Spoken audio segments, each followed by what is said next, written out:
Hi అండి, నేను మీ సంధ్యని. ఈరోజు ఒక చిన్న విషయం మీతో షేర్ చేసుకుందాం అనుకున్నాను. జస్ట్ నా పర్సనల్ ఒపీనియన్ అది అవునో కాదో మీరే కామెంట్ చేయండి. ఫస్ట్ అయితే మార్నింగ్ ఇతనికి రైతు బజార్కి వెళ్ళి కాయగూరలు తిండి, నాకు కొంచెం పని ఉందంటే ఎప్పుడూ నేనే వెళ్తాను. కాకపోతే నెలలు తిండి అంటే లేదు, పప్పు ఏదో ఉండేలా తినేస్తాం, ఇప్పుడు నేను నెలలో నాకు బద్ధకంగా ఉందన్నారు. సరే నేను ఆ టైంకి ఊకొట్టేశాను అనమాట.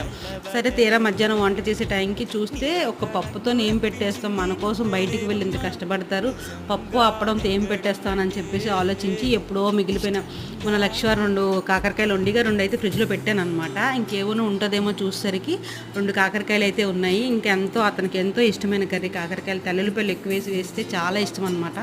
మన కోసం అని చెప్పేసి బయటికి వెళ్ళి కష్టపడిన వాళ్ళ కోసం మనం ఇంట్లో ఉండి కూడా ఏది ప్రిపేర్ చేయకపోతే ఇంకెందుకు అని లెక్కలో నేనైతే వెతికి ఈ కర్రీ ప్రిపేర్ చేశాను. మీలో ఎంతమంది నాలా ఆలోచిస్తారు? ఆలోచిస్తే కనుక నాకు కామెంట్ చేయండి. అంటే మన కోసం వాళ్ళు ఇంత చేసినప్పుడు కొద్దో గొప్ప ఓపిక తెచ్చుకొని మనమే ఇటువంటి చేస్తూ ఉండాలన్నమాట. ఈ వీడియో